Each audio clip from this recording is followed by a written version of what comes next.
She joked. "The boss couldn't handle a girl like me." He heard, smiled, and said, "Try me tonight. Before we explore all the details of this incredible story, tell us where you're following us from and the time. Subscribe to the channel so you don't miss a thing, and let's embark on this journey together." She knew the barista's name, his coffee preferences, and exactly how he'd greet her every morning at 7:23 a.m. What she didn't know was that today, everything would change.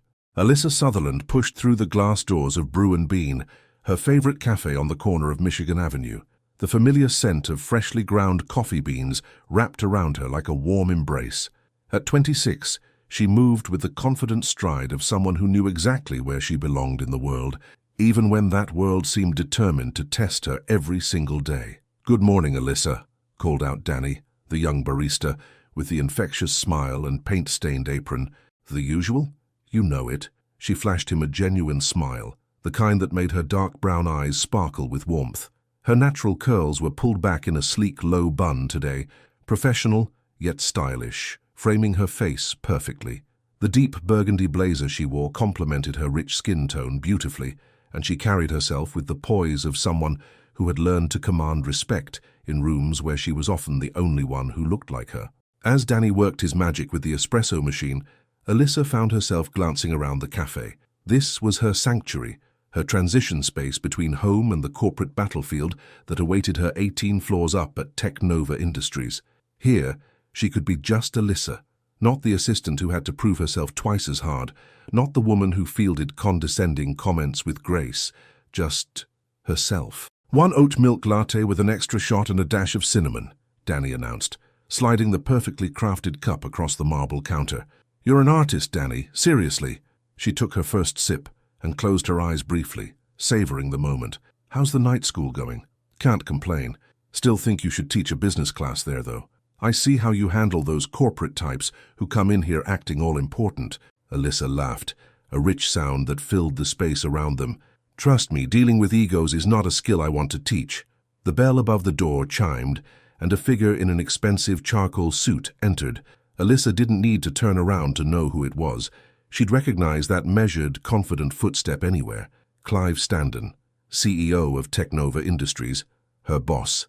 At 38, Clive moved through the world like he owned it, which in many ways he did. Tall and imposing at 6'2", he had the kind of presence that commanded attention without demanding it. His dark hair was perfectly styled, his jawline sharp enough to cut glass, and his steel-grey eyes seemed to catalogue everything and reveal nothing. The tailored suit he wore probably cost more than most people's monthly rent, yet he wore it with the casual ease of someone born to luxury. "Good morning, Mr. Standen," Danny called out cheerfully. "Black coffee? No sugar? Please." Clive's voice was deep, controlled, with just the hint of warmth that suggested he wasn't completely made of ice. Alyssa felt the familiar flutter in her stomach, the same one she'd been ignoring for months. She kept her eyes on her coffee, pretending to check emails on her phone while hyper-aware of his presence just 3 feet away. This was their routine. For the past 4 months, they'd shared this space for exactly 7 minutes each morning. He arrived at 7:30 sharp, ordered his coffee and left at 7:37. She'd timed it, though she'd never admit it to anyone. "Miss Sutherland." His voice was closer now, and she looked up to find him standing beside her, coffee in hand. "Good morning, Mr. Standen." Professional, polite, completely normal heartbeat, or so she told herself. "I trust you're prepared for the Morrison account presentation today." "Everything's ready. The reports are on your desk, and I've confirmed with their team for the 2 o'clock meeting." She met his gaze steadily, proud of how even her voice sounded, despite the way he was looking at her, like he was trying to solve a particularly complex equation. Something flickered in his eyes, gone so quickly she might have imagined it. "Excellent. Your attention to detail never goes unnoticed." Was that a compliment from Clive Standen? The man who said adequate when other CEOs would say outstanding? "Thank you, sir." He nodded once, that barely there smile playing at the corner of his mouth, the same mysterious expression that had been driving her crazy for weeks. "Have a good morning, Ms. Sutherland." And just like that, he was gone, leaving behind the faint scent of expensive cologne and the peculiar feeling that something important had just happened, even though nothing really had. "Girl, that man looks at you like you're a puzzle he's dying to solve," Danny observed, wiping down the counter with unnecessary vigor. "He looks at everyone like that. It's called being a CEO." But even as she said it, Alyssa couldn't shake the feeling that Danny might be right. Her phone buzzed with a text from her best friend and co-worker, Jasmine. "Girl, did you see the email? Mandatory lunch meeting in conference room B. Something big is happening." Alyssa frowned, quickly checking her work email. Sure enough, there it was. A meeting she hadn't organized, which was unusual since she handled most of Clive's scheduling. "I've got to run, Danny. See you tomorrow?" "Wouldn't be morning without you, Alyssa." As she walked the 3 blocks to the Technova building, her mind wandered to the strange interaction at the cafe. There had been something different about Clive today. A tension in his shoulders, a lingering look that lasted a beat too long. In the 18 months she'd worked for him, she'd learned to read his moods like a weather forecast. Today felt like the calm before a storm. The elevator ride to the 18th floor gave her time to mentally prepare for whatever the day might bring. She'd learned early in her career that being a young black woman in corporate America meant being ready for anything, from microaggressions disguised as compliments to having her ideas credited to male colleagues. But she'd also learned that her voice mattered, her intelligence was an asset, and her refusal to be invisible was her superpower. As the elevator doors opened, she stepped into the sleek, modern offices of Technova Industries. Floor-to-ceiling windows offered breathtaking views of Lake Michigan, and the open concept design buzzed with the energy of a company on the rise. Her desk sat just outside Clive's corner office, a position that had initially felt like being stationed at the gates of a fortress, but had gradually become her command center. "Morning, Alyssa." Jasmine bounced over to her desk, practically vibrating with excitement. At 28, Jasmine was the head of marketing and Alyssa's closest friend at the company. With her bright smile and strategic mind, she had a way of making everyone feel like they were part of something important. "What's got you so wired? It's not even 8:30. Haven't you heard? Word is that Clive's making some kind of announcement at lunch. Big changes coming." Jasmine lowered her voice conspiratorially. "Some people think it's about the European expansion. Others think he's stepping down." "He's not stepping down." Alyssa said it with more certainty than she felt. "His calendar doesn't suggest any major announcements, unless it's something he's keeping close to the vest. You know how he is about surprises." Before Alyssa could respond, the man himself emerged from his office, looking every inch the powerful CEO in his perfectly pressed shirt and tie. "Ms. Sutherland, could I see you for a moment?" "Of course." She grabbed her tablet and followed him into his office, trying to ignore Jasmine's knowing look. Clive's office was a study in controlled elegance, clean lines, expensive art, and a view that probably cost more per square foot than most people's homes. He moved to stand behind his desk but didn't sit, a sign that this would be brief. "I need you to handle something delicate today," he began, his voice carrying that authoritative tone that made boards of directors fall in line. "During the lunch meeting, I want you to observe. Take notes on reactions, body language, anything that seems significant. May I ask what you're planning to announce?" For a moment, something vulnerable flickered across his features, so quick she might have imagined it. "Let's just say that some changes are coming, and I need to know who I can trust when the dust settles." The weight of his words settled between them. In the 18 months she'd worked for him, he'd never asked her to essentially spy on their colleagues. Whatever was coming was bigger than office gossip suggested. "You can count on me, Mr. Standen." "I know I can. That's why—" He paused, seeming to choose his words carefully. "That's why your perspective matters to me." There it was again, that moment of something deeper, something that felt less like boss and employee and more like, what? She couldn't quite put her finger on it. "I'll take detailed notes," she assured him. "Thank you." And Alyssa, he'd never used her first name at work before. The sound of it in his voice made her pulse quicken. "Whatever happens today, I want you to know that your position here is secure. You've earned your place at this company." Before she could ask what that meant, his phone rang and the moment was broken. She returned to her desk with more questions than answers, but one thing was clear. Whatever was about to happen at lunch was going to change everything. As she settled into her morning routine of emails and scheduling, Alyssa couldn't shake the feeling that she was standing at the edge of something significant. The comfortable routine of the past year was about to be shattered, and she had no idea if what came next would be better or worse. But one thing was certain. She'd face it head-on, just like she faced everything else in her life. Because Alyssa Sutherland didn't back down from challenges. She embraced them. What she didn't know was that in 3 hours, a single comment would change not just her job, but her entire life. The laughter started innocently enough. What nobody expected was how quickly innocent could turn dangerous. Conference Room B buzzed with the kind of energy that only came from office speculation run wild. Alyssa sat near the back, tablet ready, watching her colleagues file in with expressions ranging from curious to anxious. The room's floor-to-ceiling windows overlooked the bustling streets of downtown Chicago. But today, all attention was focused inward. Jasmine slid into the seat beside her, practically bouncing with excitement. I swear the tension in this place is thicker than my grandmother's gravy. Did you see how nervous Peterson looked walking in? Maybe because his quarterly numbers were down 15%, Alyssa whispered back, ever the pragmatist. Or maybe because he knows something we don't. Jasmine's eyes sparkled with mischief. Come on, Liz. Don't tell me you're not even a little curious about what's got everyone so worked up. Before Alyssa could respond, Clive entered the room. The conversations died instantly, replaced by the kind of respectful silence that powerful men commanded without trying. He looked every inch the billionaire CEO today. The charcoal suit from this morning had been replaced by navy blue that somehow made his grey eyes appear even more intense. His presence filled the room like electricity before a storm. Good afternoon, everyone. Thank you for gathering on short notice. His voice carried easily across the space, confident and controlled. I wanted to discuss some upcoming changes to our European expansion strategy. Alyssa dutifully took notes, but found herself studying faces instead of focusing on Clive's words about market penetration and quarterly projections.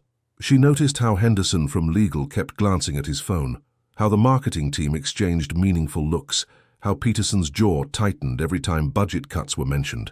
The restructuring will begin next quarter, Clive continued, which means some of you will be taking on additional responsibilities. I'll be meeting with department heads individually this week to discuss specifics. A collective exhale seemed to sweep through the room. Restructuring, additional responsibilities. Corporate speak for some people would be working harder while others might be working somewhere else entirely. Are there any questions? Clive's gaze swept the room, landing briefly on Alyssa before moving on. Peterson, the VP of Operations, and a man who seemed to believe his 20 years at the company gave him the right to question everything, raised his hand. Clive, what about staff and new adjustments? Are we looking at layoffs? We're evaluating all options to maximize efficiency, Clive replied smoothly. But I want to be clear.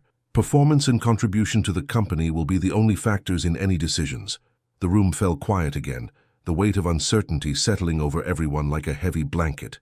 It was Melissa from HR who broke the silence, her voice pitched higher than usual with nervous energy. Well, at least we know who's safe, she said with a forced laugh, gesturing vaguely toward the front of the room. I mean, you'd have to be pretty amazing to get Mr. Stanton's attention long enough to… Melissa. The warning in Jasmine's voice was clear, but Melissa was already in too deep. Oh, come on. We've all noticed how focused he's been lately. More intense than usual, if that's even possible. Melissa's eyes glittered with the kind of gossip-hungry excitement that made Alyssa's stomach turn.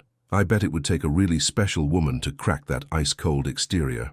Someone bold enough to actually challenge him. Eric from IT chuckled, shaking his head. Good luck to whoever tries.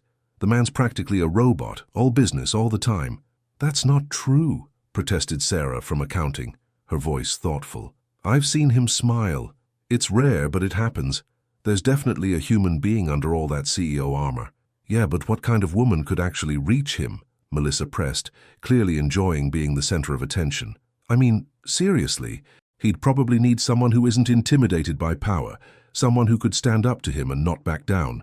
Alyssa felt the conversation spiraling into territory that made her increasingly uncomfortable. She'd worked hard to maintain professionalism, to be seen as competent rather than gossip-worthy.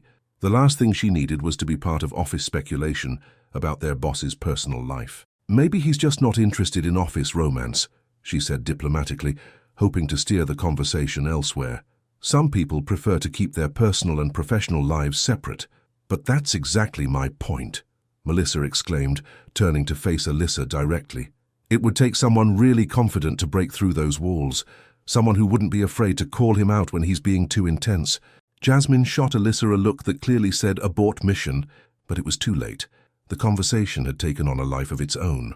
I don't know, Eric mused, leaning back in his chair. I think our fearless leader is probably too set in his ways. He'd need someone who could match his energy, someone who wouldn't let him get away with that whole mysterious billionaire act. Exactly, Melissa clapped her hands together. Someone like... Her eyes landed on Alyssa with the precision of a heat-seeking missile. Someone like you, Alyssa. You're the only one who doesn't seem fazed by him. The room's attention shifted to Alyssa like a spotlight she definitely didn't want. She felt heat rise in her cheeks, but kept her expression neutral. I think you're giving me too much credit. No, seriously, Melissa continued, apparently oblivious to Alyssa's discomfort. You're confident, you're smart, you speak your mind. I bet you could handle someone like him. In fact, she paused dramatically, and Alyssa felt disaster approaching like a freight train. I bet you're exactly the type of woman who could break through Mr. Standon's defenses. Melissa, really, Alyssa started. Come on, admit it, Melissa pressed, her voice rising with excitement. You've thought about it, haven't you? What it would be like to see the real him behind all that corporate perfection. Jasmine was making frantic, cut-it-out gestures, but the damage was building momentum. Other colleagues were starting to chime in, the conversation taking on the giddy energy of shared mischief. I actually think Melissa's right, Sarah added. Alyssa's got that perfect combination of professional and fearless. She'd probably be the first person to tell him when he's being unreasonable. And she's gorgeous, added Eric matter-of-factly. If anyone could catch his attention... Stop! Alyssa's voice was firm but quiet. This is completely inappropriate. We're talking about our boss. But that's what makes it interesting, Melissa laughed. I mean, imagine the look on his face if someone actually had the nerve to challenge him, really challenge him.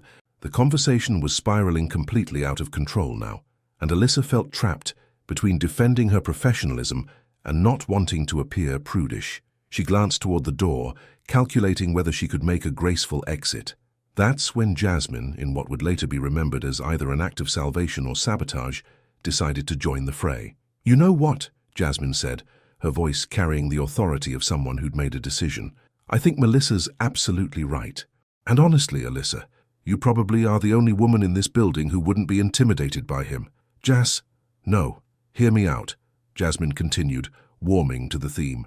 You've got that thing where you say exactly what you think, regardless of who's listening.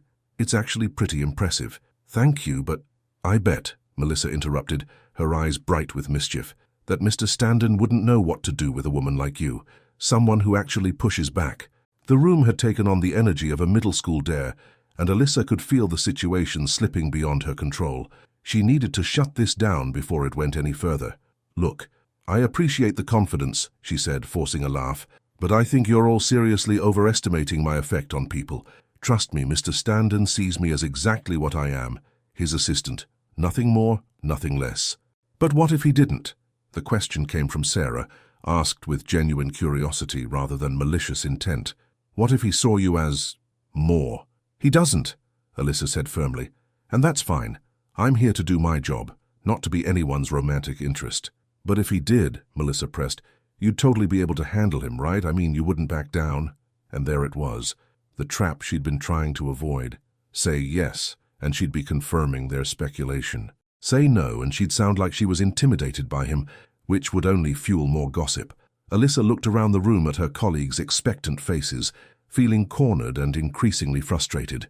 These were professional adults, and they were acting like teenagers playing truth or dare. Fine, she said, her voice carrying just enough edge to cut through the giggles. If Mr. Standon was interested in that kind of relationship, which he's not, then yes, I suppose I could handle myself. I don't intimidate easily. See, Melissa practically crowed. I knew it. You've got that confidence he'd probably find completely irresistible. That's not what I said, but it's what you meant, Jasmine added with a grin. Come on, Liz, admit it. You're probably the only person in this building who could go toe-to-toe with him and not blink. Alyssa felt her patience finally reach its limit. The conversation had moved so far beyond appropriate that she couldn't even see the line anymore. She was about to say something definitive to end this ridiculous speculation when the words tumbled out of her mouth, almost without her permission. Fine. You want to know the truth? He wouldn't be able to handle a woman like me. The room went dead silent, and that's when she heard it. The soft sound of polished leather shoes on marble floor. The kind of measured, confident footstep she'd recognize anywhere. Alyssa's blood turned to ice as she slowly turned toward the door. Clive Standon stood in the doorway, his steel-grey eyes fixed directly on her, wearing an expression she'd never seen before. It wasn't anger exactly. It wasn't amusement either. It was something far more dangerous. And in that moment, as their eyes met across a room full of stunned colleagues, Alyssa realized she'd just issued a challenge to the most powerful man she'd ever known. The silence stretched for what felt like an eternity. Then he smiled, and somehow that was infinitely more terrifying than anger would have been. The conference room had never felt smaller. 23 people sat frozen in their chairs, watching the standoff between their CEO and his assistant, like spectators at a tennis match where the stakes were someone's career. Alyssa could hear her own heartbeat thundering in her ears, could feel the weight of every stare, but she couldn't look away from Clive's face. He stepped into the room with that predatory grace that made boardrooms fall silent and competitors nervous. His steel-grey eyes never left hers as he moved, and that almost smile playing at the corner of his mouth was both mesmerizing and absolutely terrifying. "Please don't let me interrupt," he said, his voice carrying that deceptively calm tone that every employee had learned to recognize as dangerous. "It sounds like you were having quite the fascinating discussion." Melissa, who had been the ringleader of the conversation just moments before, now looked like she wanted to disappear into her chair. The color had drained from her face, and she was staring at her hands like they held the secrets of the universe. "Mr. Standen," Jasmine started, her voice unnaturally high, "we were just speculating about my personal life." He raised an eyebrow, finally breaking eye contact with Alyssa to glance around the room. "Please continue. I'm particularly interested in hearing more about this theory regarding what type of woman I can or cannot handle." The temperature in the room seemed to drop 10 degrees. Alyssa watched her colleagues transform into statues, each one apparently hoping that if they stayed perfectly still, they might become invisible. "That's what I thought." Clive's attention returned to Alyssa, and she felt pinned like a butterfly in a display case. "Ms. Sutherland, since you seem to have such strong opinions on the subject, perhaps you'd care to elaborate." Every instinct told her to apologize, to backtrack, to find some way to minimize what she'd said.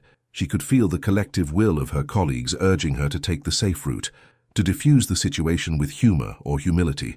Instead, she found herself straightening in her chair. "I think there's been a misunderstanding, Mr. Standen."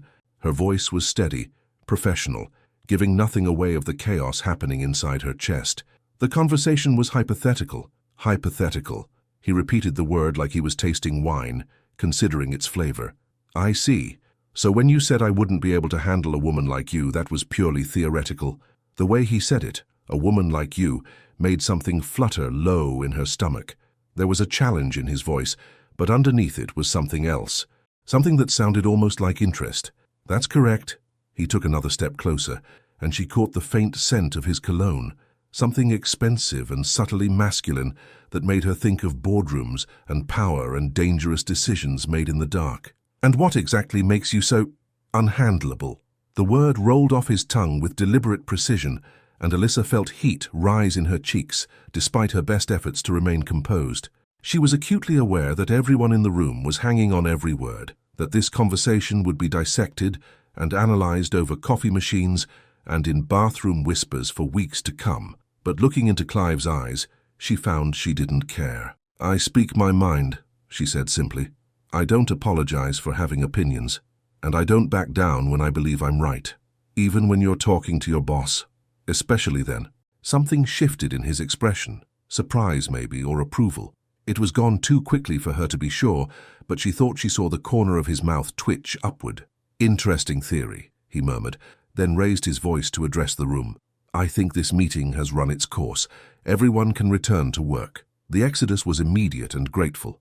Chairs scraped against the floor as her colleagues practically fled the room, shooting her looks that ranged from sympathetic to impressed to mildly terrified. Jasmine squeezed her shoulder as she passed, whispering, "Text me later," before disappearing with the rest of them. Within 30 seconds, the conference room was empty except for Alyssa and Clive. The silence that followed was different from the shocked quiet of moments before. This was charged electric, full of unspoken questions and dangerous possibilities.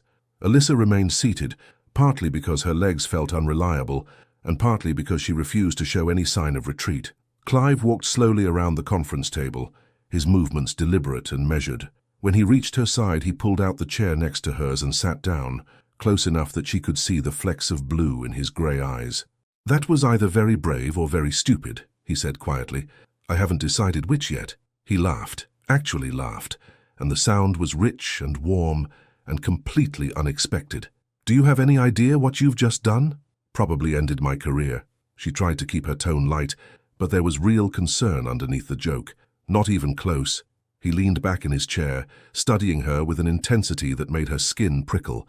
You've just done something no one has managed to do in years. Which is? Surprised me. They looked at each other across the small space between their chairs, and Alyssa felt the air grow thick with possibility. This was her boss. Her incredibly powerful, impossibly attractive, completely off-limits boss. And she was sitting in an empty conference room with him, having a conversation that felt more like foreplay than a professional discussion. Mr. Standen, Clive. The correction was soft but firm. I think we're past formalities, don't you? The use of his first name felt intimate in a way that made her pulse quicken. Clive, she repeated, testing the word on her tongue. It fit better than she'd expected. You said I wouldn't be able to handle a woman like you, he continued, his voice dropping to something just above a whisper. Were you speaking from experience, or was that wishful thinking? The question hit her like a physical blow. Direct, provocative, and loaded with implications that made her mind race. She could deflect, could laugh it off, could pretend she didn't understand what he was really asking. Instead, she met his gaze steadily and decided to match his boldness. I guess that would depend on whether you're interested in finding out. The words hung in the air between them like a gauntlet thrown down. Clive's eyes darkened, and for a moment Alyssa thought he might lean closer, might cross the final inches that separated them. Instead, he stood up slowly, smoothing down his tie with hands that were perfectly steady. Ms. Sutherland, he said, his voice formal again but carrying an undertone that made her name sound like a caress. I believe you have some reports to prepare for the Morrison account. The shift back to professionalism was so abrupt, it left her dizzy. Yes, sir? Good. He moved toward the door, then paused with his hand on the handle. Oh, and Alyssa. She looked up at him, trying to read the expression on his face. My office, 8 o'clock tonight. I believe we have some things to discuss. He was gone before she could respond, leaving her alone in the conference room with the scent of his cologne and the echo of her own heartbeat. Alyssa sat perfectly still for a full minute, processing what had just happened. She'd challenged the most powerful man she knew, flirted with professional suicide, and somehow emerged with what felt suspiciously like a date. Well, not a date, exactly, but definitely something. Her phone buzzed with a text from Jasmine. Girl, what just happened? Alyssa typed back, I think I'm about to find out. As she gathered her things and prepared to return to her desk, she caught sight of her reflection in the conference room's glass wall. Her cheeks were flushed, her eyes bright with something that looked dangerously like excitement. She looked like a woman who'd just issued a challenge to fate itself, and for the first time in her life, she couldn't wait to see what fate would do in return. 8 o'clock couldn't come fast enough, or perhaps it was coming far too quickly. She stood outside his office at 7:58 p.m., heart racing, wondering if she was about to make the best decision of her life, or the worst. The Technova building at night was a different beast entirely. Gone were the bustling conversations and clicking keyboards, replaced by the soft hum of cleaning crews and the distant rumble of Chicago traffic 18 floors below. The executive level was eerily quiet, lit only by the scattered glow of desk lamps and the city lights streaming through floor-to-ceiling windows. Alyssa had gone home after work, ostensibly to change clothes, but really to give herself time to think. She'd stood in front of her closet for 20 minutes, paralyzed by the impossible task of choosing an outfit for a meeting that wasn't quite professional, but definitely wasn't personal either. In the end, she'd settled on a deep emerald blouse that brought out the warmth in her dark skin, and black slacks that struck the right balance between authoritative and feminine. Now, standing in the hallway outside Clive's office, she could see him through the glass walls. He'd removed his suit jacket and rolled up his sleeves, revealing strong forearms as he leaned over some documents. The image was unexpectedly intimate. This was Clive Standen without his armor, without the formal distance that usually surrounded him like a force field. She knocked softly on the doorframe. Come in. His voice carried that same controlled warmth she'd heard in the conference room, and when he looked up, his grey eyes seemed to catalogue every detail of her appearance in a single sweep. You came, he said, setting down his pen and giving her his full attention. You sounded like it wasn't really optional. She stepped into his office, acutely aware of how different the space felt without the usual bustle of business hours. More intimate, more dangerous. It wasn't. He gestured to the sitting area near the windows. 2 leather chairs and a small table that overlooked the glittering expanse of downtown Chicago. "Please sit." She settled into one of the chairs, noting how he chose to sit in the other rather than maintaining the power dynamic of staying behind his desk. The move felt significant, like a small gesture toward equality that she appreciated more than she cared to admit. "Can I get you something to drink? Coffee, water?"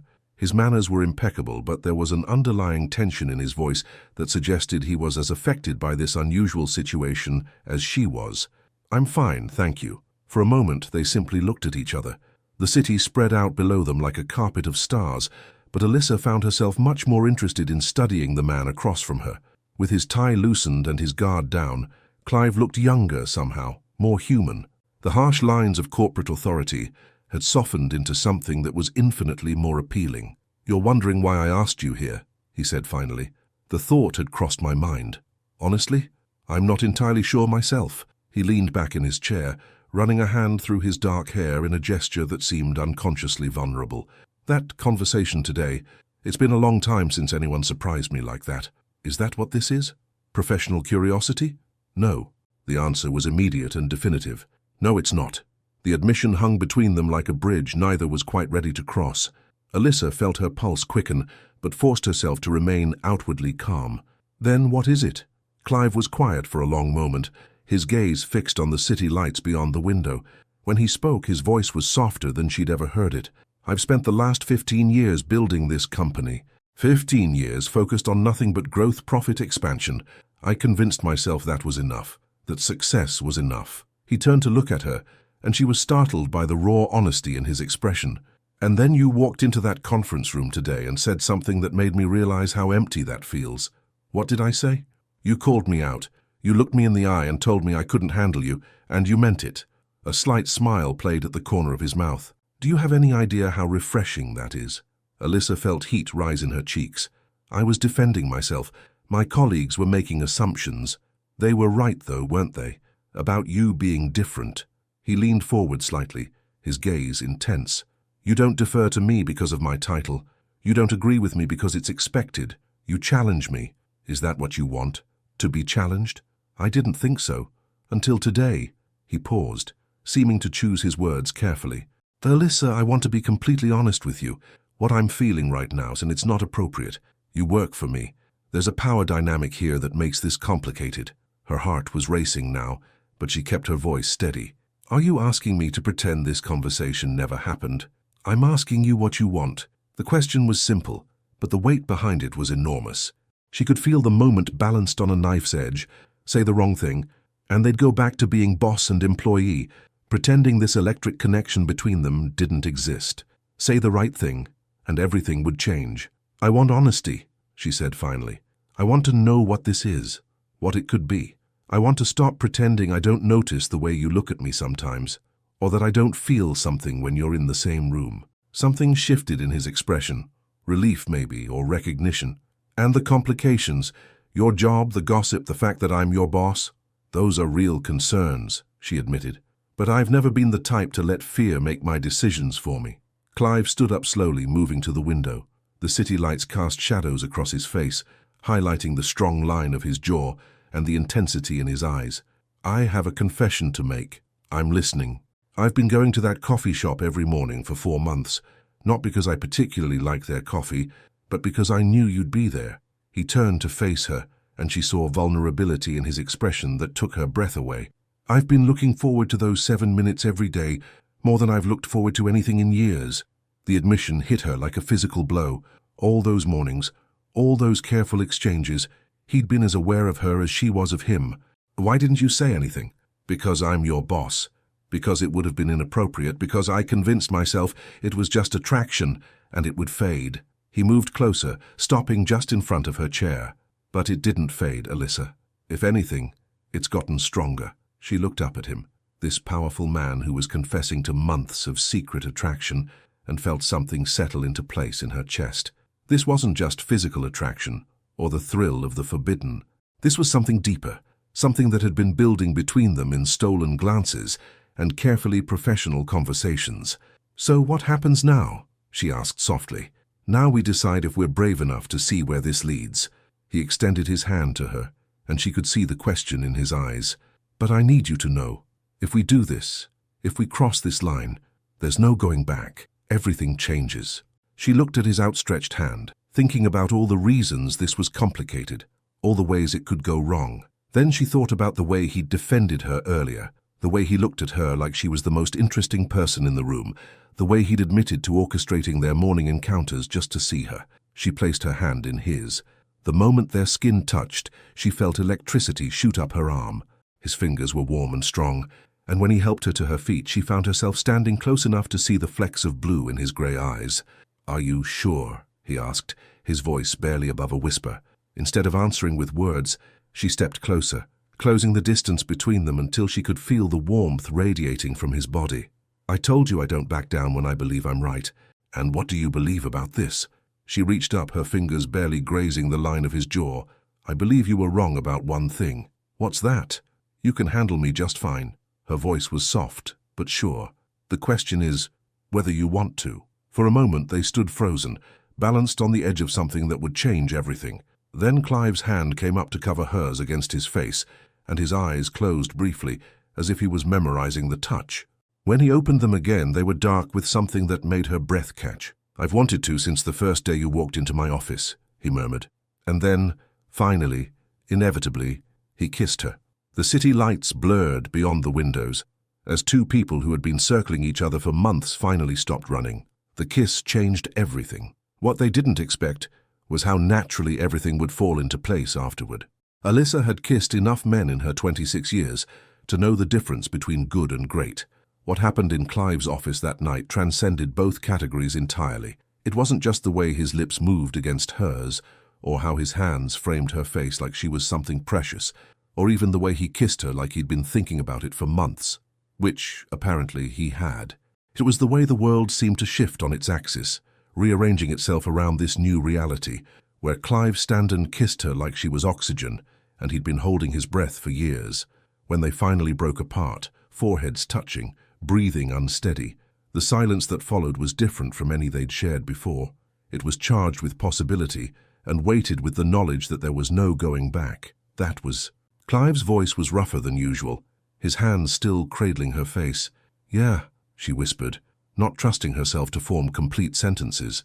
They stayed like that for a long moment, processing the magnitude of what had just happened. Finally, Clive stepped back slightly, though his hands remained on her shoulders as if he couldn't quite bring himself to break contact completely. "We should probably talk about what this means," he said, ever the practical businessman even in the aftermath of earth-moving kisses. "Probably."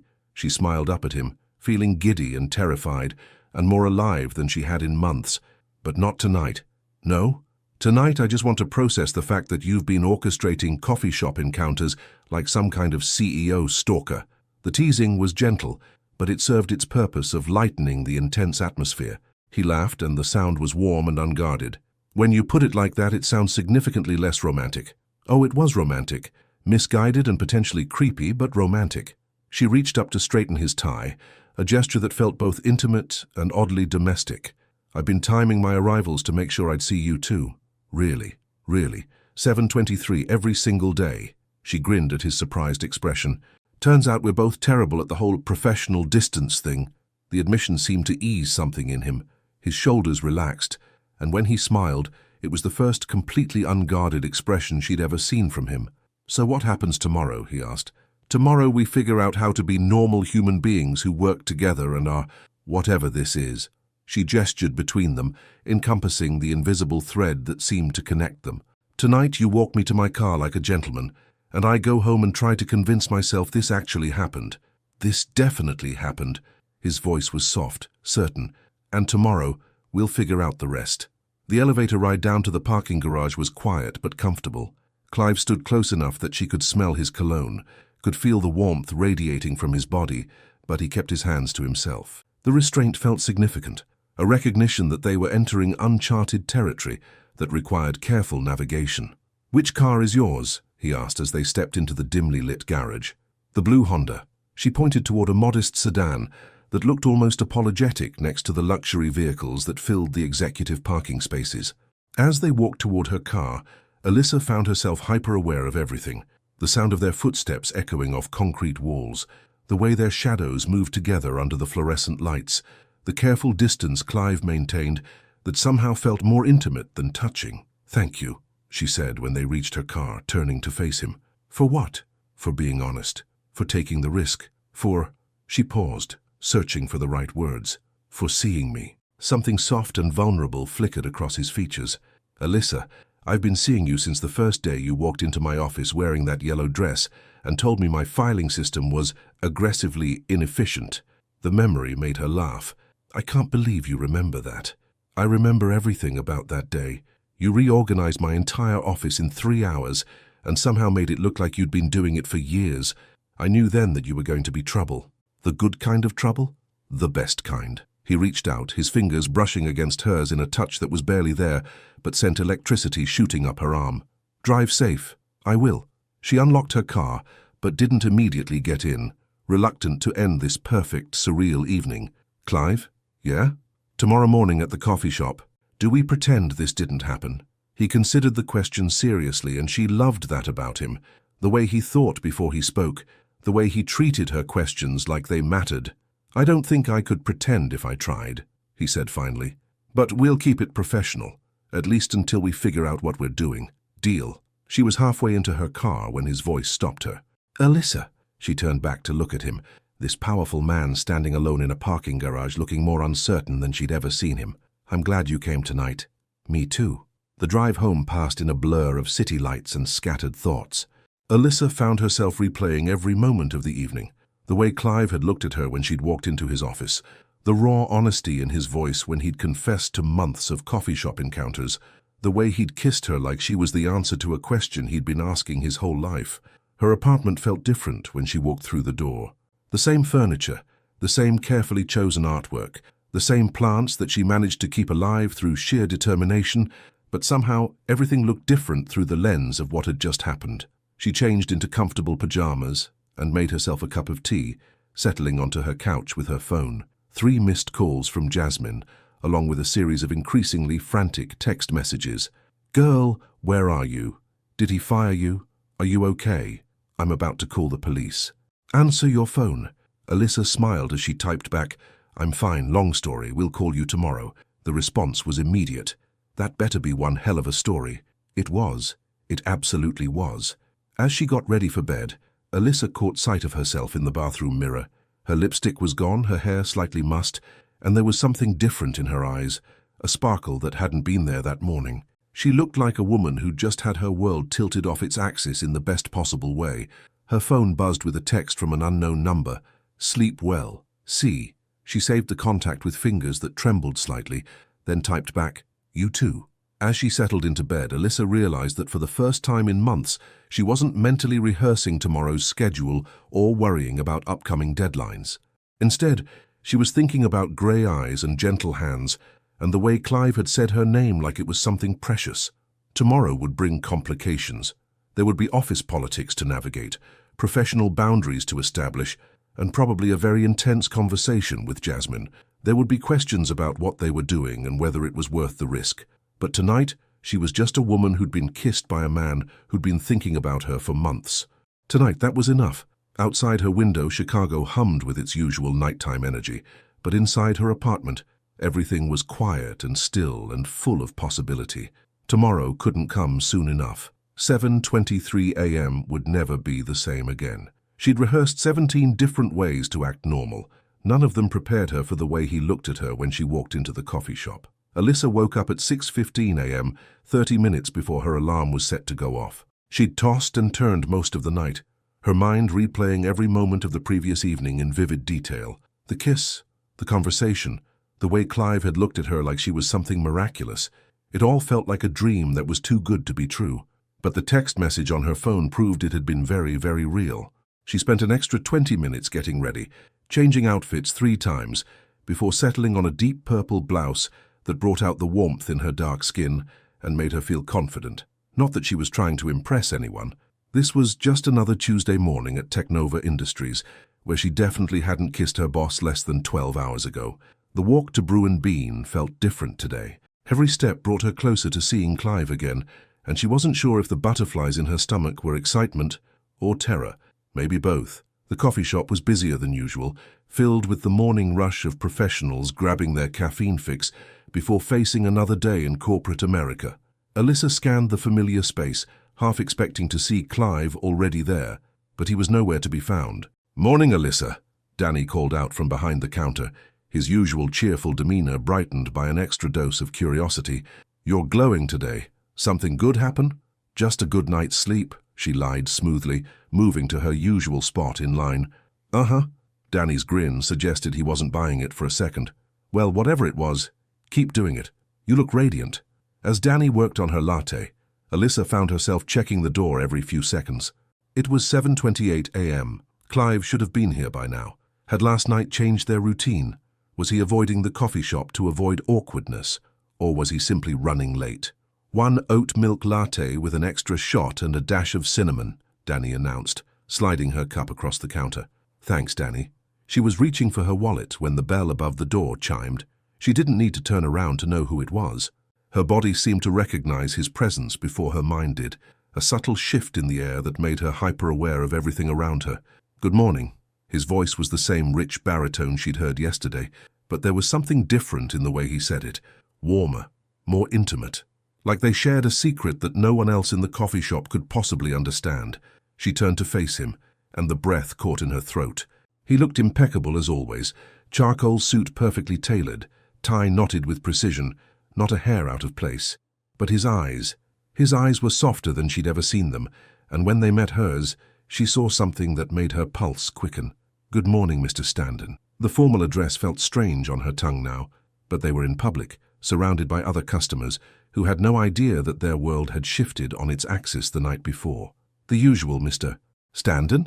Danny asked, already reaching for a cup. "Please." Clive moved to stand beside Alyssa, close enough that she could smell his cologne, the same scent that had surrounded her when he'd kissed her. "Beautiful morning, isn't it?"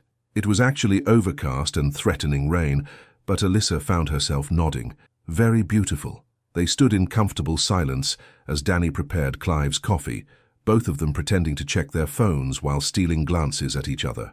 The air between them hummed with unspoken acknowledgement of what had happened, of what had changed. "Black coffee, no sugar," Danny announced, and Clive stepped forward to pay. "Thank you." He took the cup and turned back to Alyssa. "Shall we walk to the office together?" It was a simple question, but it felt loaded with significance. In the 18 months she'd worked for him, they'd never walked to work together. They'd shared elevator rides, certainly, but those had been brief professional encounters. This felt different. This felt like a choice. That would be nice. The 3-block walk to Technova Industries had never felt so short or so long simultaneously. They maintained a careful professional distance, but Alyssa was acutely aware of every step, every breath, every subtle shift in Clive's posture as they navigated the morning sidewalk traffic. "Did you sleep well?" he asked as they waited for a traffic light to change. Eventually, she glanced up at him, noting the slight shadows under his eyes that suggested his night had been as restless as hers. "You?" "Not particularly." The admission was quiet, honest, and somehow made her feel better about her own sleepless night.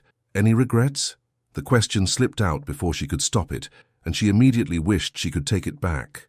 Too direct, too vulnerable, too soon. Clive stopped walking, causing her to halt beside him in the middle of the busy sidewalk. People flowed around them like water around stones as he turned to face her fully. "Not a single one," he said, his voice low enough that only she could hear. "You?" "No." The word came out as barely a whisper, but it carried all the certainty she felt. No regrets. Something shifted in his expression. Relief, maybe, or gratitude. For a moment, standing there surrounded by rushing commuters and city noise, it felt like they were the only two people in the world. "Good," he said simply, and they resumed walking. The Technova building loomed ahead of them, all glass and steel and corporate efficiency. As they approached the entrance, Alyssa felt the weight of reality settling back into place. Inside those walls, he was the CEO, and she was his assistant. Inside those walls, they had roles to play and professional boundaries to maintain. "After you," Clive said, holding the door open for her. The lobby was busy with the morning arrival rush, colleagues greeting each other with coffee-fueled enthusiasm, and the occasional complaint about traffic or weather. Alyssa moved through the familiar space with practiced ease, hyper-aware of Clive's presence behind her, but careful not to show it. The elevator ride to the 18th floor was shared with 3 other employees, making conversation impossible. But as they stood in the small space, Alyssa caught Clive's reflection in the polished steel doors. He was watching her with an expression that was carefully neutral, but somehow managed to convey volumes. When the doors opened on their floor, she stepped out first, falling naturally into the rhythm of another workday. Her desk was exactly as she'd left it, organized and ready for whatever the day might bring. Clive's office door stood open, waiting for him to begin the series of meetings and calls that comprised his daily routine. "Miss Sutherland," he said as she settled at her desk, his voice carrying the formal tone that was expected in their professional environment. "Could you bring me the Morrison files when you have a moment?" "Of course, Mr. Standen." But as she stood to retrieve the files, he added quietly, "And thank you for the coffee shop recommendation. I think I'll be visiting there more regularly." The comment was innocuous enough that anyone overhearing would think nothing of it, but the way he said it, with just the hint of a smile playing at the corner of his mouth, made her pulse quicken. "I'm glad you're enjoying it," she replied, matching his professional tone while fighting back a smile of her own. As she gathered the Morrison files, Alyssa caught sight of Jasmine approaching her desk with the determined stride of someone who had questions and intended to get answers. "Girl," Jasmine said without preamble, "you look different today. Good different. Like really good different. What happened after you left yesterday?" "Nothing dramatic," Alyssa said carefully, aware that Clive was within earshot in his office. "Just a productive meeting." "Uh-huh." Jasmine's expression suggested she wasn't buying the casual explanation. "And this productive meeting is why you're practically glowing this morning." "I have no idea what you're talking about." "Liar." But Jasmine's tone was affectionate rather than accusatory. "Fine, keep your secrets, but we're having lunch today and you're going to tell me everything." Before Alyssa could respond, her phone buzzed with an email notification. The sender made her breath catch. C. Standen. "The Morrison meeting has been moved to 3 p.m. Please adjust my calendar accordingly. Also, I was wondering if you'd be interested in discussing the Henderson account over dinner tonight. I have some ideas I'd like to run by you." C. Alyssa read the message twice, her heart racing. To anyone else, it would look like a perfectly normal work email, but she could read between the lines, could see the invitation hidden in professional language. She typed back quickly, "Calendar, updated. I'd be happy to discuss the Henderson account this evening. What time and where?" His response came within minutes. 7 o'clock. "I'll send you the address." And Alyssa, "Thank you for being willing to put in the extra time." The use of her first name in a work email should have felt inappropriate. Instead, it felt like a secret, a small rebellion against the professional distance they were supposed to maintain. "Earth to Alyssa," Jasmine said, waving a hand in front of her face. "You're smiling at your computer screen. That's either very good news or you've finally snapped from corporate stress." "Just pleased about a client meeting," Alyssa said, quickly closing her email. "Nothing exciting." "Right." Jasmine's expression was skeptical but amused. "Well, when you're ready to tell me about this nothing exciting, you know where to find me." As Jasmine walked away, Alyssa leaned back in her chair and allowed herself a small smile. Less than 24 hours ago, she'd been Clive Standen's efficient professional assistant. Now she was a woman with dinner plans and a secret that made her feel like she was floating 6 inches off the ground. From his office came the sound of Clive's voice as he began his first conference call of the day. Professional, authoritative, completely in control. But Alyssa knew now what lay beneath that controlled exterior. Warmth, vulnerability, and the kind of passion that could change everything. Her phone buzzed with another message, this one with an address and a single word. Tonight. She had 8 hours to figure out how to survive a dinner that wasn't quite a date, but definitely wasn't just business. The restaurant was intimate enough to be romantic, professional enough to be appropriate. What neither of them expected was how impossible it would be to maintain the pretense.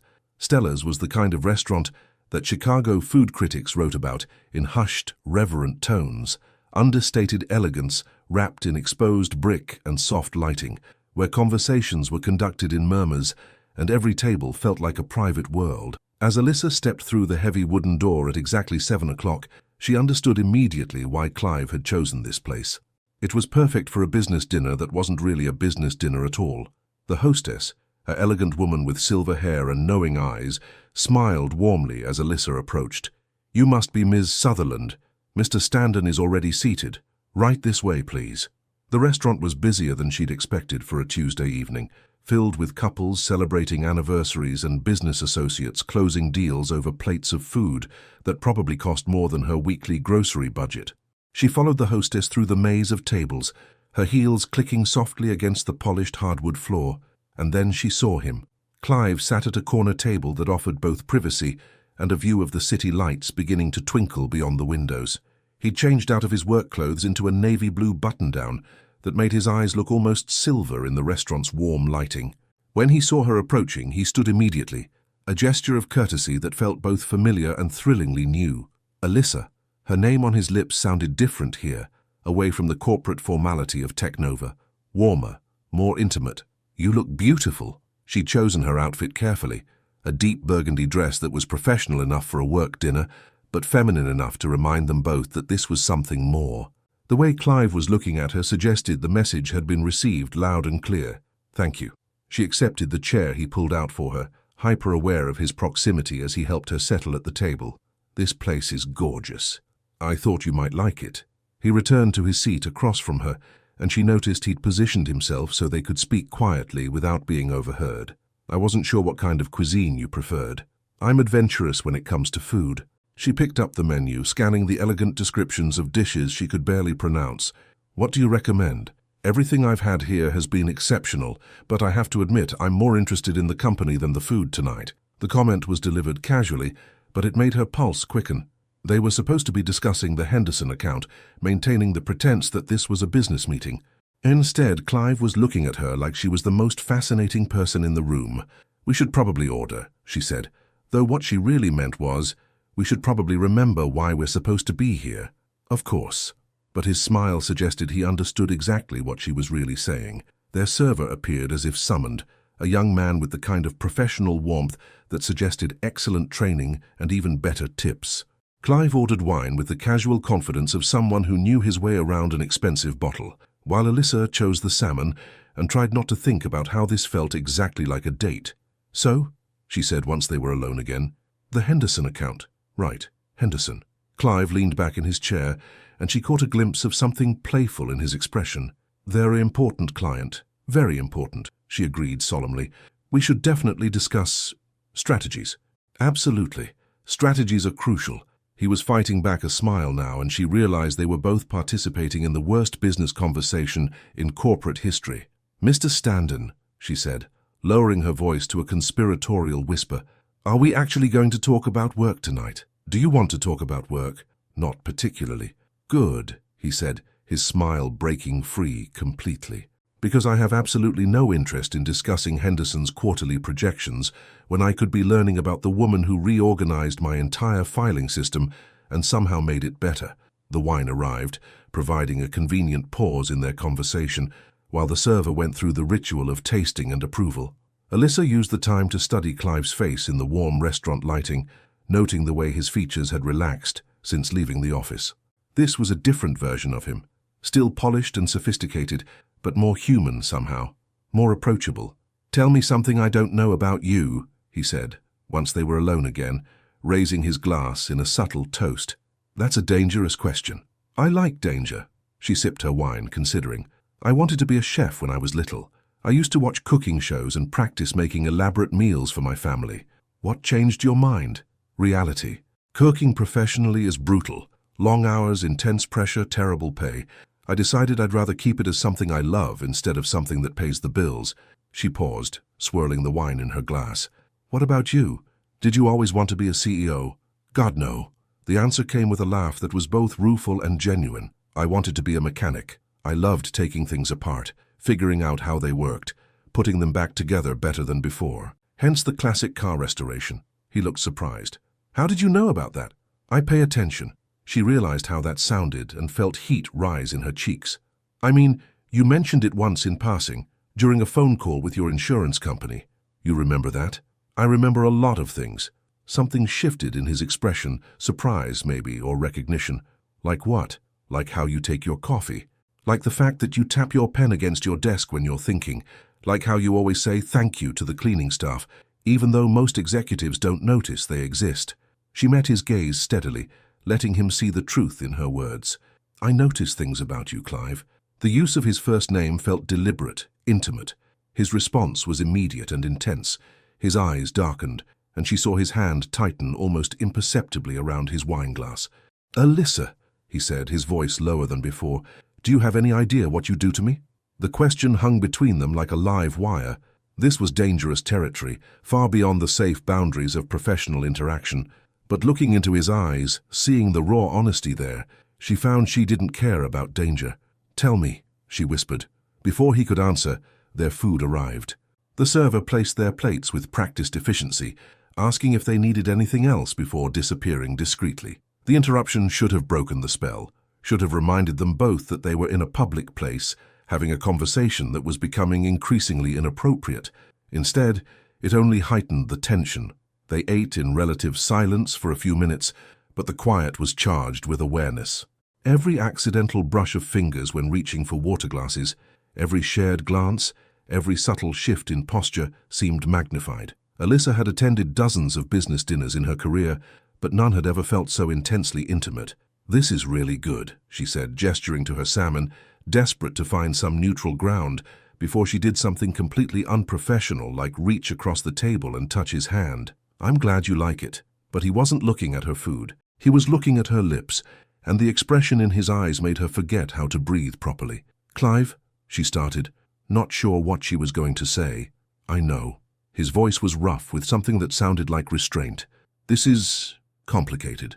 Very complicated. We work together. We do. People would talk. They would. It could affect both our careers. It could." They stared at each other across the small table, both of them cataloging all the reasons this was a terrible idea, neither of them looking like they cared about a single one of those reasons. "Alyssa," he said finally, "I need you to know that whatever this is between us, whatever we decide to do about it, your job is safe. Your position at Technova has nothing to do with this." The clarification was important, she knew. It addressed the power dynamic that made their situation so complicated. But hearing it also made her realize how far they'd already traveled from boss and employee towards something else entirely. "I know," she said softly, "and I need you to know that I'm here because I want to be, not because I feel obligated." "Good." The relief in his voice was palpable. "That's good." They finished dinner with conversation that felt increasingly natural, increasingly right.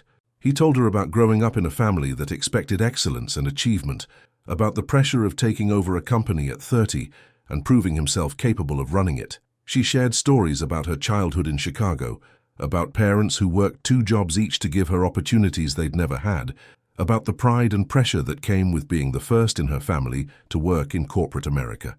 By the time dessert arrived, a chocolate creation that was too beautiful to eat and too delicious to resist, they were laughing together like old friends, or like something more than friends. "I should probably get going," Alyssa said reluctantly as they finished the last bites of chocolate. "Early morning tomorrow." "Of course." But neither of them made any move to signal for the check. This was, she searched for the right word, something that could encompass the evening without being too revealing. "Nice, really nice." It was. He signaled the server for the check, and she noticed he didn't even glance at the total before placing his credit card on the small tray. "Alyssa?" "Yes?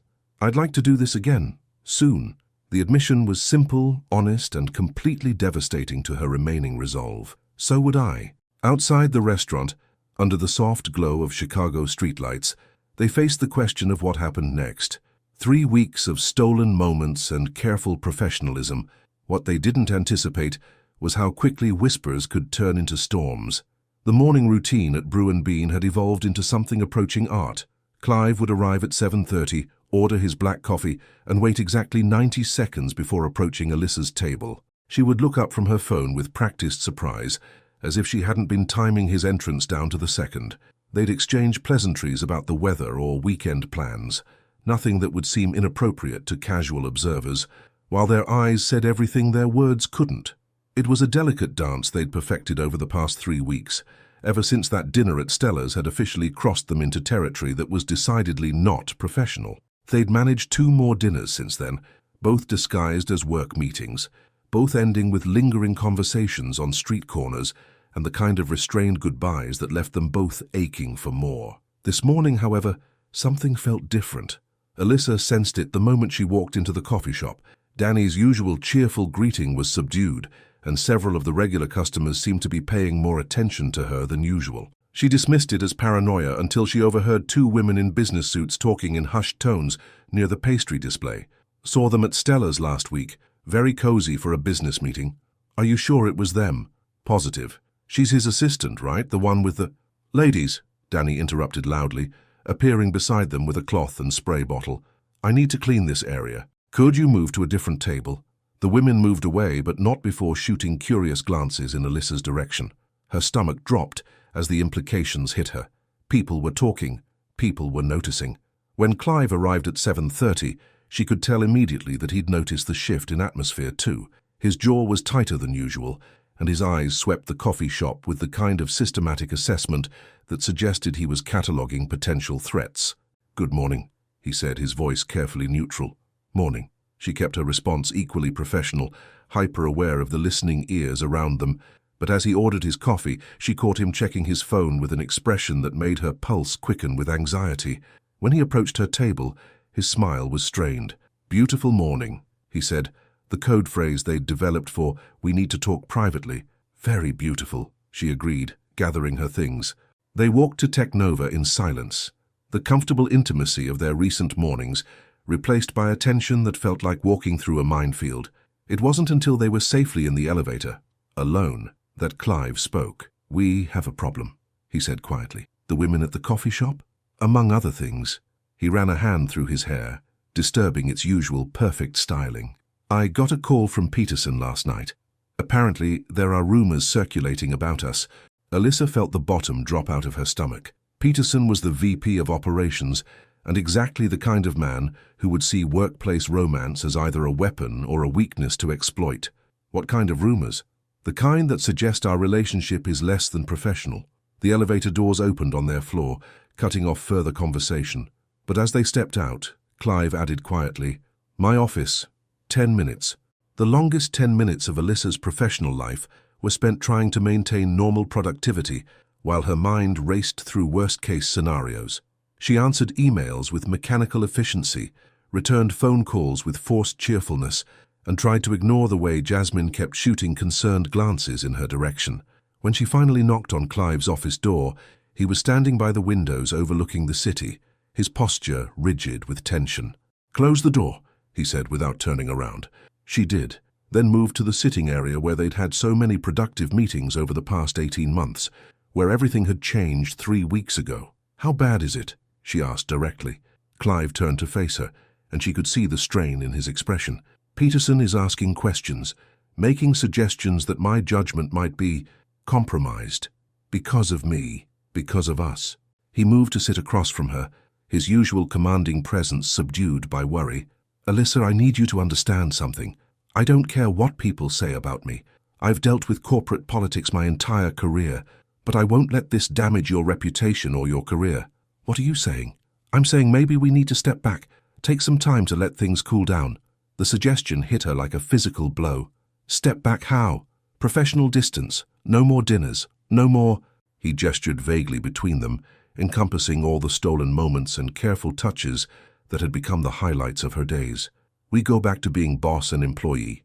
Just like that? If that's what it takes to protect you, yes." Alyssa stared at him, seeing the resolution in his face even as she noticed the way his hands clenched into fists at his sides.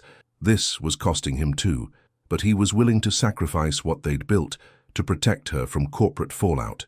"And what if I don't want to be protected?" she asked quietly. "Alyssa, what if I think what we have is worth fighting for?" Something flickered in his eyes, hope, maybe, or relief, but it was quickly replaced by concern. "You don't understand what you're saying. Peterson has influence. If he decides to make trouble for you, then we deal with it." She leaned forward, meeting his gaze steadily. "Together. This isn't a game. Your career is mine to risk." Her voice was firm, carrying the same strength that had made her challenge him in that conference room weeks ago. "Clive, I didn't fight my way into this position to back down the moment things get complicated. But if people think you're only here because, then they're wrong, and eventually they'll figure that out." She reached across the space between them, covering his clenched fist with her hand. "I know who I am. I know what I've accomplished. And I know that what's happening between us is separate from my professional competence." His hand turned under hers, palm up, fingers intertwining with hers, in a gesture that felt both natural and revolutionary. "You're sure?" he asked. "I'm sure." For a moment they sat in silence, hands clasped, facing the storm that was gathering around them. Then Clive's phone rang, shattering the quiet. "Standen," he answered, his voice automatically shifting into CEO mode.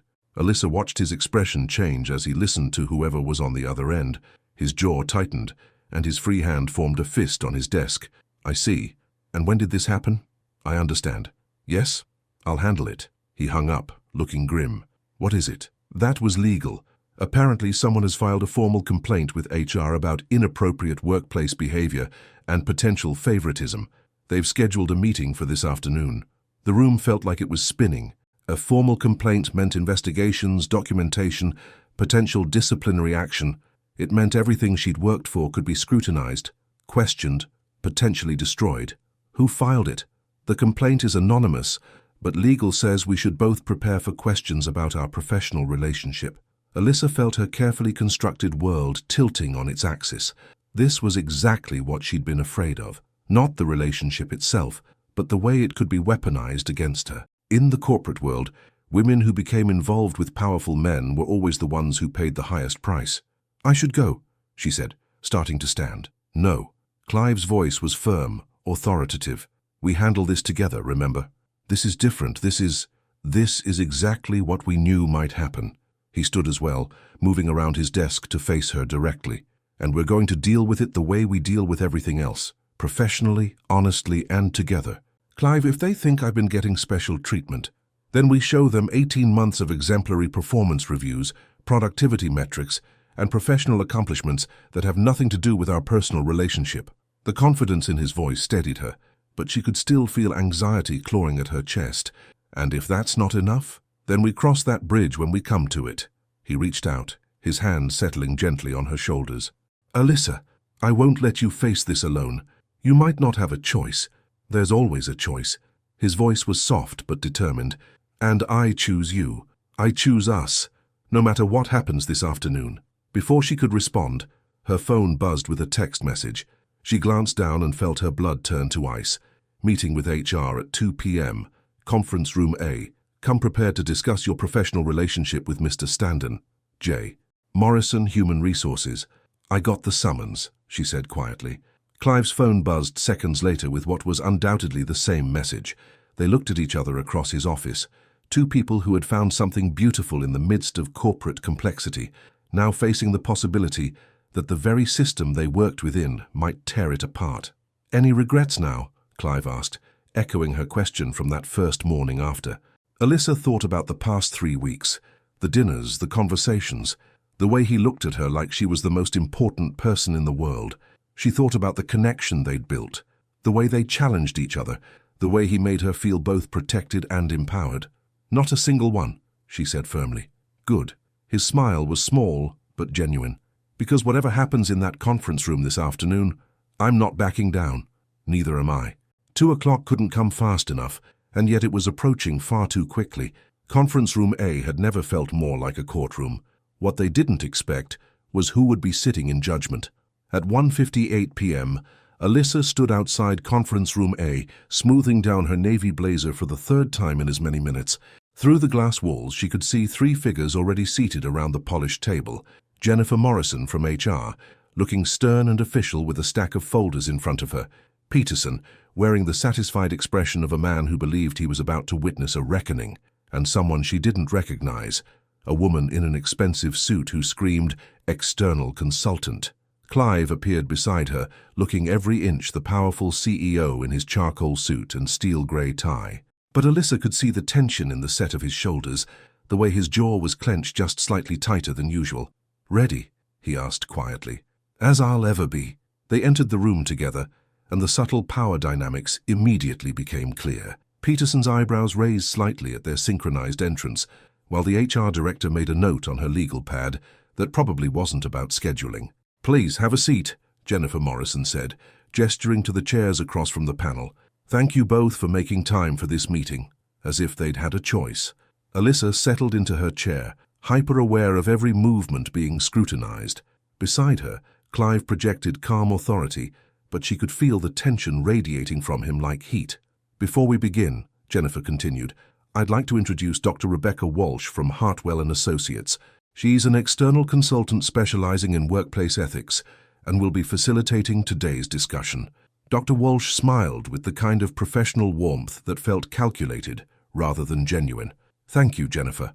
As she mentioned, I'm here to ensure this conversation remains objective and productive." Peterson leaned forward, clearly eager to begin. "I think we should start by addressing the elephant in the room. There have been concerns raised about the nature of the relationship between Mr. Standen and Ms. Sutherland." "What kind of concerns?" Clive's voice was measured, giving nothing away. "The kind that suggest personal feelings might be influencing professional decisions," Peterson replied, his tone carrying just enough implication to be damaging without being explicitly accusatory. Dr. Walsh consulted her notes. "We've received reports of after-hours dinners, frequent private meetings, and what witnesses describe as intimate conversation in public settings." Alyssa felt heat rise in her cheeks, but kept her voice steady. "I've attended dinner meetings with Mr. Standen to discuss client accounts. That's part of my job responsibilities." "At restaurants like Stella's?" Peterson's smile was predatory, quite romantic for a business meeting. "The venue doesn't change the nature of the discussion," Clive interjected, his tone carrying a warning that Peterson either didn't hear or chose to ignore. "And what exactly was discussed during these business meetings?" Dr. Walsh asked, pen poised over her notepad. The question hung in the air like a trap. They could lie, maintain the fiction that their dinners had been purely professional. But Alyssa realized with sudden clarity that she was tired of pretending, tired of hiding what had become the most important thing in her life. "We discussed the Henderson account," she said calmly, "and we also talked about our personal lives, our interests, our families, our goals." She met Dr. Walsh's gaze steadily.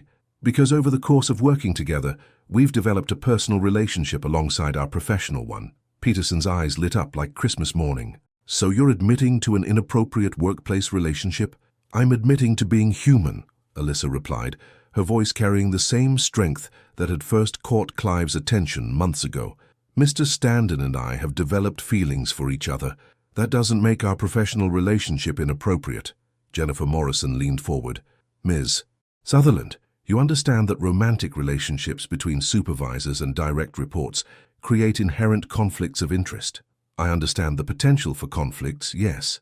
I also understand that my performance reviews, salary increases, and job responsibilities have all been based on merit and documented achievement." Dr. Walsh flipped through her folder. "Your performance has indeed been exemplary.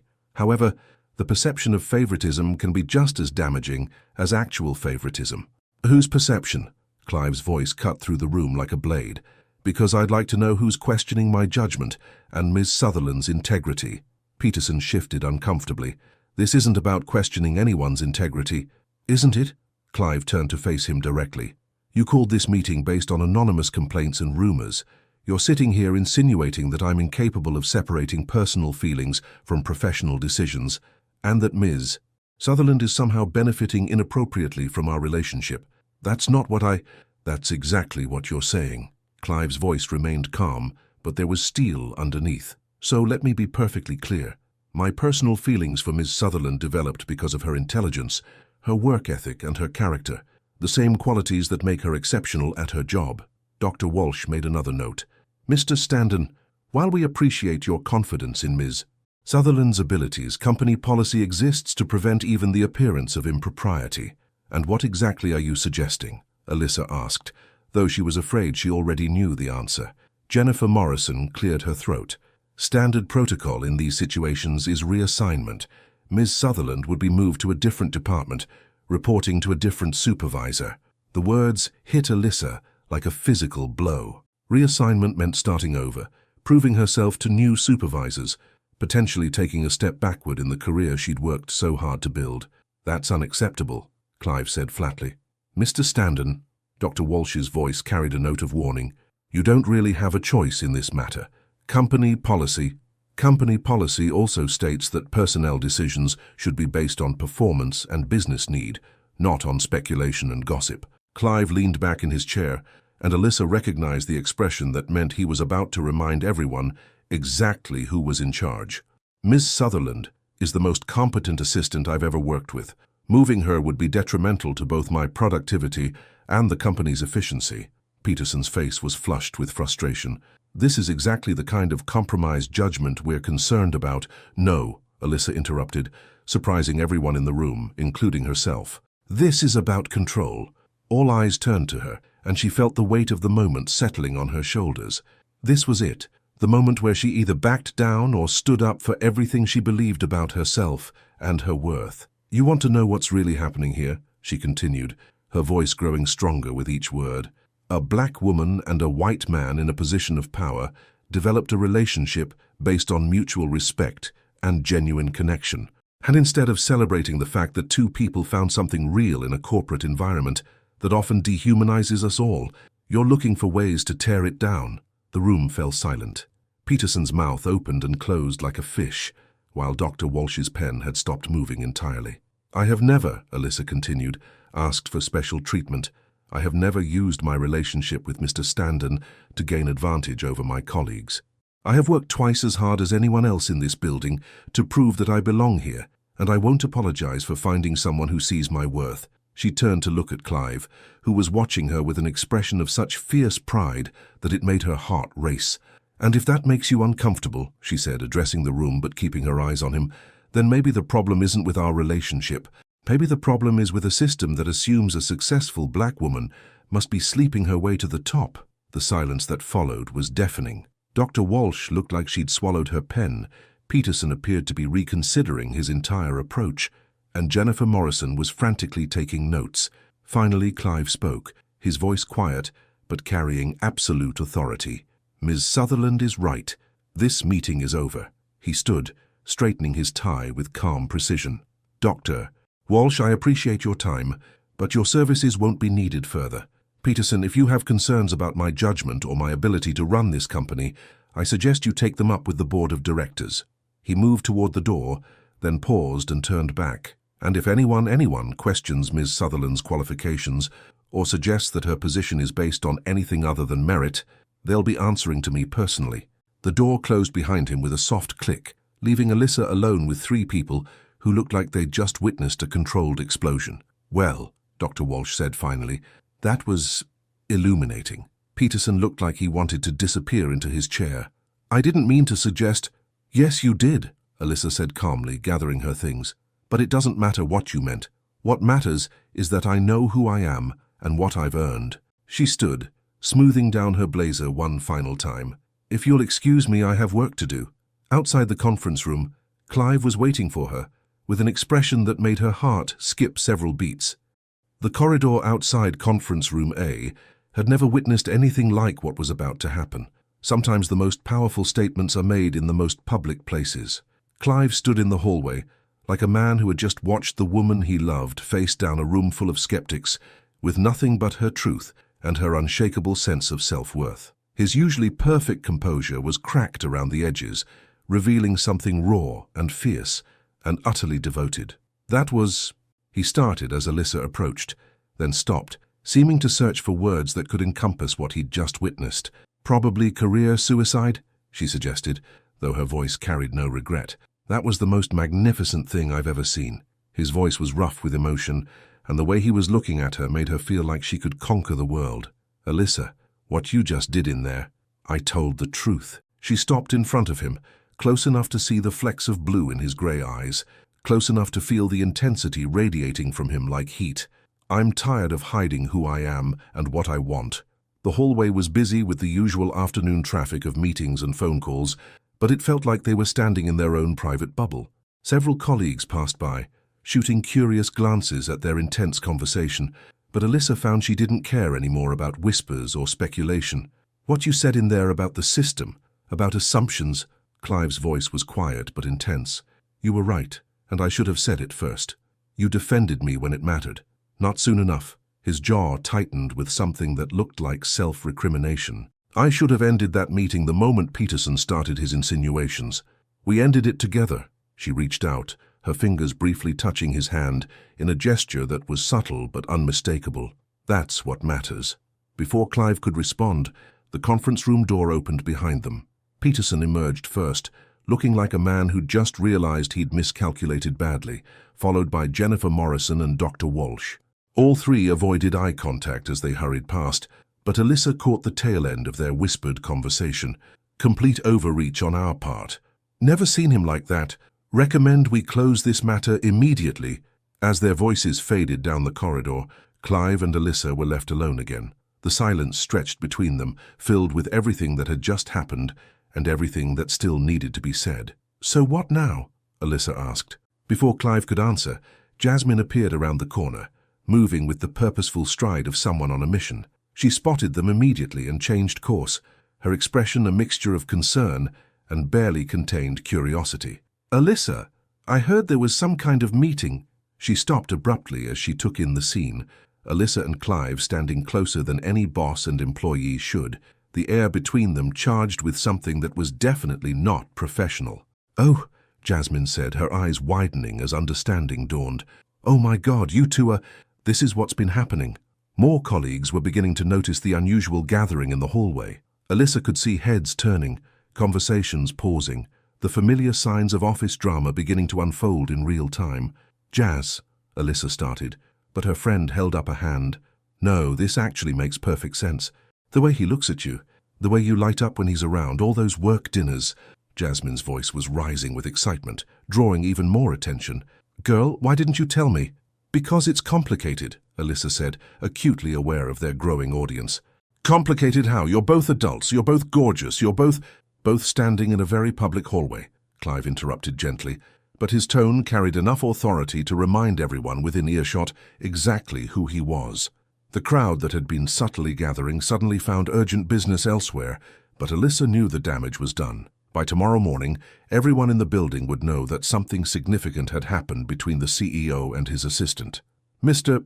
Standen," Jasmine said, her voice taking on a protective edge that Alyssa recognized. "I hope you know what an incredible woman you're dealing with here."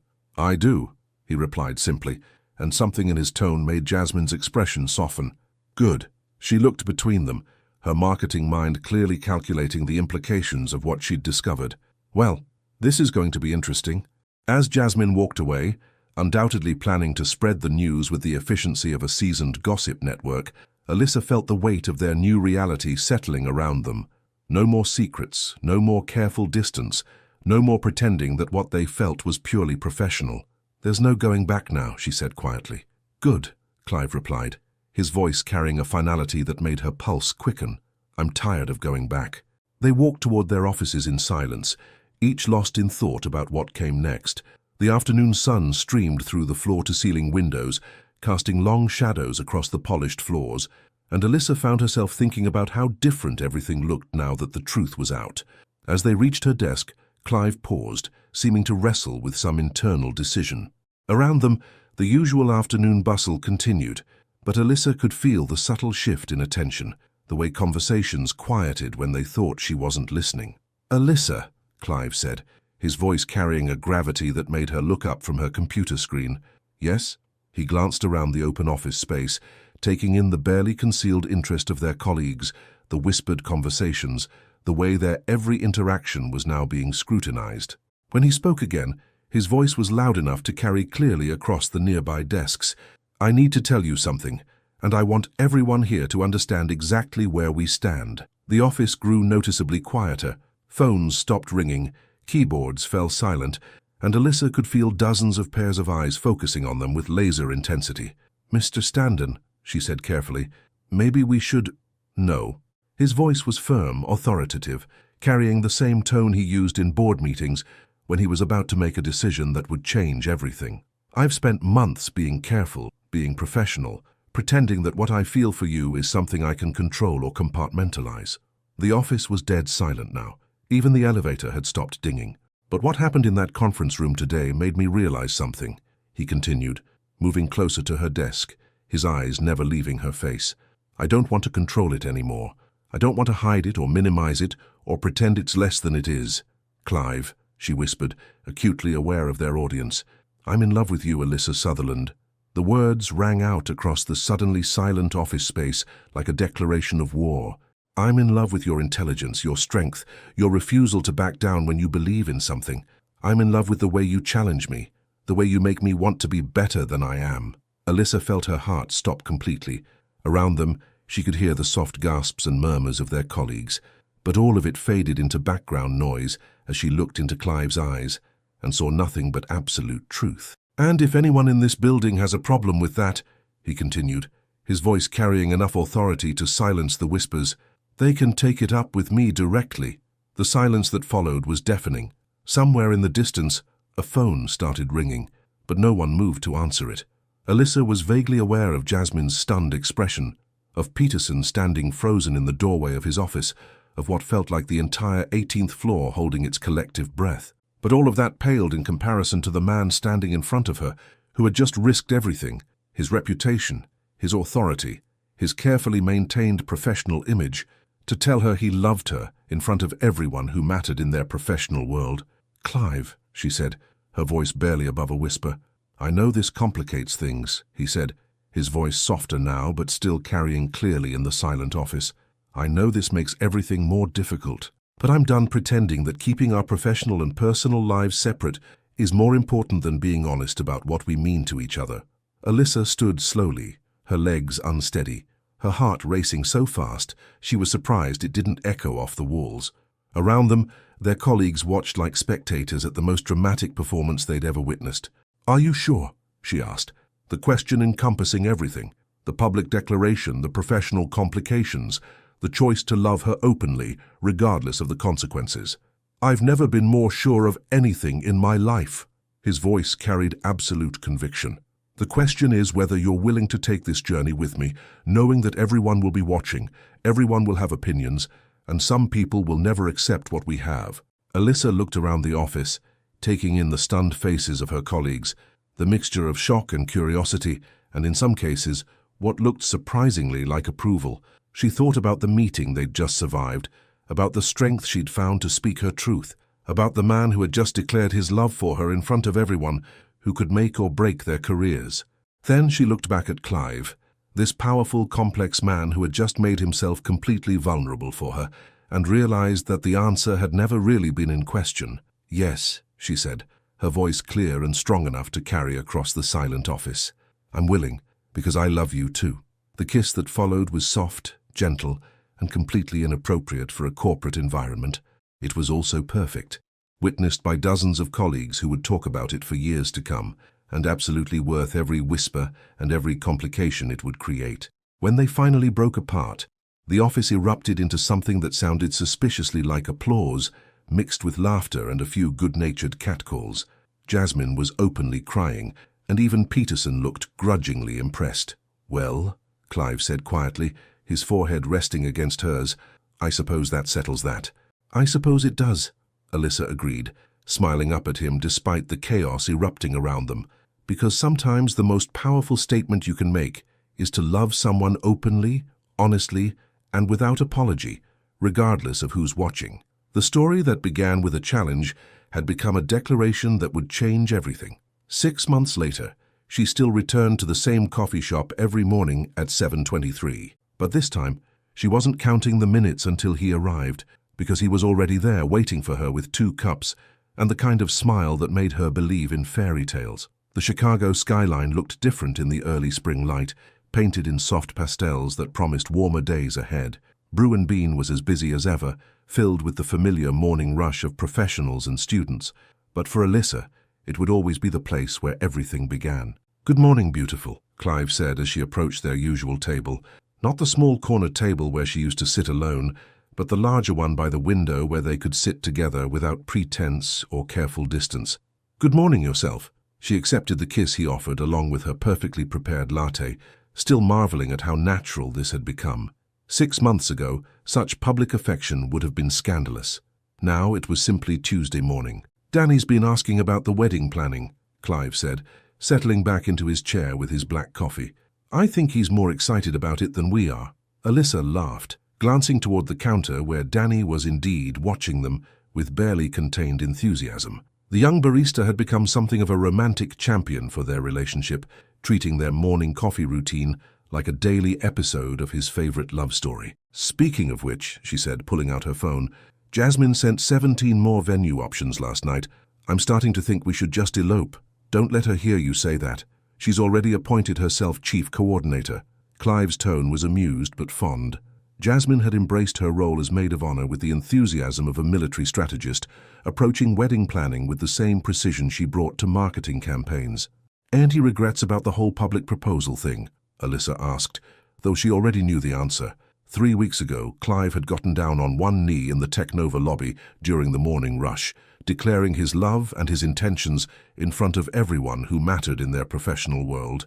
The video had gone viral on the company's internal social network, and Alyssa was pretty sure Jennifer Morrison from HR had cried actual tears of joy. "Not even one," he said firmly. "Though I'm still getting congratulatory emails from board members I haven't spoken to in years." The transformation in their professional lives had been remarkable. What they'd feared would be career-ending scandal had instead become something of a corporate fairy tale.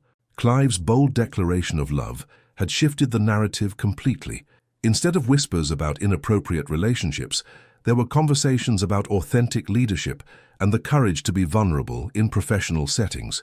"How's the new assistant working out?" Alyssa asked, sipping her latte. "Cameron's competent," Clive replied diplomatically, "though he lacks your particular talent for reorganizing my entire filing system in a way that somehow makes perfect sense. And your tendency to tap your pen when you're thinking. He finds it annoying rather than endearing." Alyssa had been promoted 6 weeks after their public declaration, not as consolation or damage control, but because her handling of the Henderson account had impressed the board enough to offer her a position as Director of Client Relations. The promotion came with her own office, a significant salary increase, and the satisfaction of knowing she'd earned it through merit rather than association. "I have news," she said, unable to keep the excitement out of her voice any longer. Clive's attention sharpened immediately. "Good news or challenging news?" "The Morrison Group wants to expand their contract, not just quarterly consultation. They want us to handle their entire West Coast expansion. That's—" He paused, clearly calculating the implications. "That's enormous." "I know." She was practically bouncing in her seat. "It would be the biggest account I've ever managed solo. 6 figures minimum." The pride in Clive's expression was unmistakable. "You earned this, Alyssa, every bit of it." "We earned it," she corrected. "Your recommendation carried weight. My recommendation opened the door. Your work is what convinced them to walk through it." They sat in comfortable silence for a moment, watching the city wake up beyond the cafe windows. Chicago looked the same as it had 6 months ago, but everything else had changed so fundamentally that Alyssa sometimes felt like she was living in a different universe entirely. "Can I tell you something?" Clive said suddenly, his tone shifting to something more serious. "Always. That day in the conference room, when you stood up to Peterson and Walsh," he paused, seeming to search for the right words. "I've been in business for 15 years. I've seen hostile takeovers, corporate espionage, billion-dollar negotiations, but I've never seen anything as brave as what you did that day." "I was terrified," she admitted. "That's what made it brave." He reached across the table, covering her hand with his. "You were willing to risk everything to speak your truth. You changed how I think about courage, about leadership, about what it means to be authentic in a world that often rewards conformity. You took the bigger risk," she pointed out. "You're the one who made the public declaration, because you showed me how." His thumb traced gentle circles across her knuckles. "You taught me that vulnerability isn't weakness. It's the foundation of real strength." A group of young professionals at the next table were stealing glances at them, clearly recognizing Chicago's most famous corporate power couple. But unlike the suspicious stares of 6 months ago, these looks carried curiosity and something that looked remarkably like approval. "We should probably head to work," Alyssa said reluctantly, though she made no move to gather her things. Probably. But Clive didn't move either, apparently as reluctant as she was to end this perfect morning moment. "1 more minute?" she asked. "As many as you need." They sat together in the growing morning light, 2 people who had found something extraordinary in the midst of corporate complexity. Around them, Chicago hummed with its usual energy, commuters rushing to catch trains, students hurrying to classes, life moving forward with relentless momentum. But in their small corner of brew and bean, time felt suspended. Here they were simply Alyssa and Clive, a woman and a man who had chosen love over fear, authenticity over convenience, and each other over everything else the world had to offer. "I love you," Clive said quietly, the words as natural as breathing now. "I love you too," she replied, meaning it with every fiber of her being. As they finally gathered their things and prepared to face another day at Technova Industries, where they would be colleagues and professionals and leaders in their respective fields, Alyssa caught sight of their reflection in the cafe window. They looked like people who had found their place in the world, who had figured out how to be both successful and authentic, both powerful and vulnerable. They looked like people who had won. The morning sun climbed higher over Chicago, casting everything in golden light that promised beautiful things ahead. And as they walked toward their future together, toward Technova, toward their wedding, toward whatever challenges and triumphs awaited them, Alyssa realized that the best love stories weren't the ones that ended with happily ever after. They were the ones that began with, and they chose each other every single day. The end. Would you have made the same choice? To love openly despite the complications? Your participation means a lot to the channel. Please share your thoughts in the comments. Thank you so much for watching until the end. If you enjoyed this story, don't forget to subscribe to the channel, leave a like and comment your thoughts. Your participation is very important to us. See you next time.